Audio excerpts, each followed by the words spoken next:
Good evening and hello world. I'm Miyah and I would like to welcome you to the latest episode of my blog series. So far, I've been able to share my own experiences with you guys on what it's like for me to live with Asperger's syndrome. Other times, I like to give my 2 cents on what's going on with autism in the media. A third thing would be giving tips and advice to individuals on the spectrum and their friends and their families and their peers and their mentors and to anybody who's inside the autism community. And fourth, covering topics that I'm passionate about that are not autism related. And before I dive into this evening's topic, what I would like to do is recommend that you check out a video right here at YouTube under Asper Kids. And the name of the vlog slash podcast series is called Speaking Geek. And she goes by Jennifer O'Toole, and she has mild Asperger's syndrome like ourselves. And she also has an entire family who's been diagnosed. Like her husband and her own kids, along with herself, have Asperger's. And she did a video called Getting Unstuck. And that's all about getting through the pain of being hurt or rejected or being called a mistake by another party as an Aspie, and how we don't deserve to be abandoned no matter what we did wrong to them, and how we're not a mistake or how we're not worthless. And I really think that video is really important because there's so many stereotypes out there that people with Asperger's syndrome, like myself and like Jennifer, all have a lack of empathy, and I know that's not true. And in this video, I think it all ties into what I'm about to talk about. And what I would like to talk about is what it's been like for me to live with Asperger's syndrome and struggle to make friends, and even talk about some of the rejections I've faced. And I'm going to mention that, yes, I'm in my 30s and I've accomplished a lot. I live in my own condominium. I still live on Social Security, but I have a career of my own, and I am continuing to press on and press forward, and I think that's a good thing. I'm a little stuck right now, but I'm going to keep going. And what I would like to say, though, is that I have always struggled to make friends with people my own age who are outside of the autism community, like individuals with Asperger's syndrome. And it's very hard to gain their interest because, they're interested in things like football or something like possibly how to get a date, or how to be more social, or how to use small talk in the most proper way, or watch The Bachelorette, or take their kids to see the latest movie, which is known as Zootopia.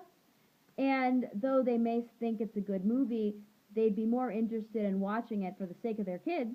And me, I'm more interested in going to Zootopia because those are the kind of movies that I enjoy, because I like animation and I like to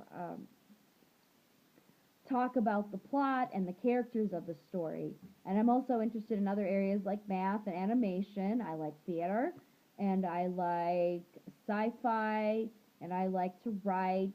I mean, a lot of neurotypicals like to write, but I'm more interested in the creative things that a lot of neurotypicals aren't.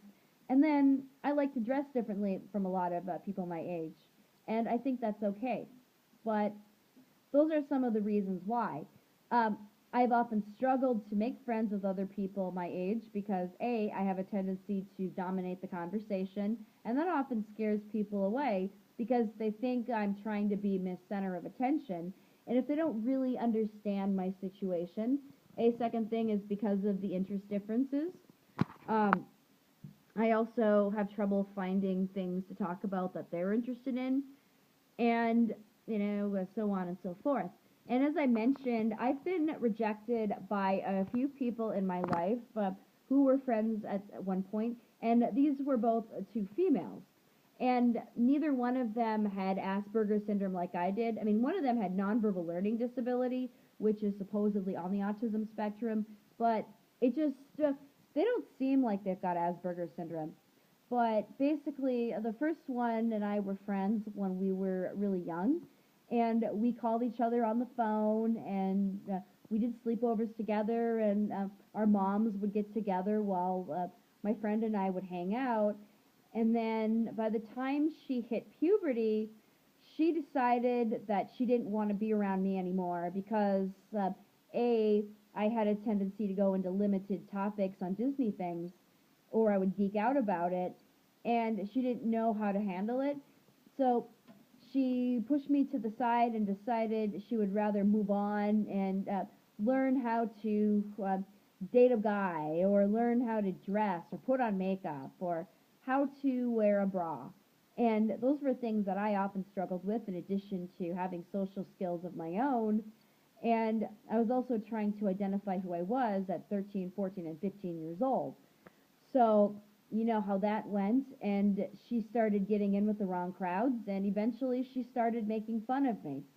And she just decided that she didn't want to have anything to do with me, and completely was disrespectful to everybody else, including my family.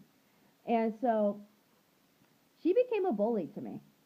And a second relationship was with another woman who was a lot older than I was, and things were great while we were both single, and I would go stay at her house or her condominium when we were together, and we would go ride public transportation together to go to the movies, or we'd go to art festivals together. We even did some traveling and such. And then she met her husband, and things started changing. Like, suddenly she didn't have as much time with me and time for me, and suddenly she started losing her interest in the things that I like to do. And eventually she decided that we weren't a good fit for each other. And that was because her husband and supposedly her friends had a problem with me because, A, I dominate the conversation, and because she herself was very insecure. And I don't handle rejection very well because I, would like to have a long-term friendship like what DJ Tanner had with Kimmy Gibbler in the series Full House. Now, I know that's unrealistic, but that's what I would like. I would like a lifelong friendship with another female that I could put my trust in. And sometimes that's very, very hard. And so far, I've had an easier time connecting with other guys. And that's because they are interested in some of the stuff that I am, like they like mathematics, or they like animation, or they like sci-fi. And again, there aren't a lot of women who are interested in these things, and neither one of those females who I was friends with, again, were really into sci-fi. They were interested in more girly things. So, anyway, I am out of time and I went over on this blog. If you have any comments, I would love to hear from you. Until next time, I'm Miyah Sundermeyer. Do not forget to subscribe to my channel and share this on YouTube and on Twitter and on Facebook and on Vine and every form of social media you could get your hands on. Until next time, I'm Miyah Sundermeyer.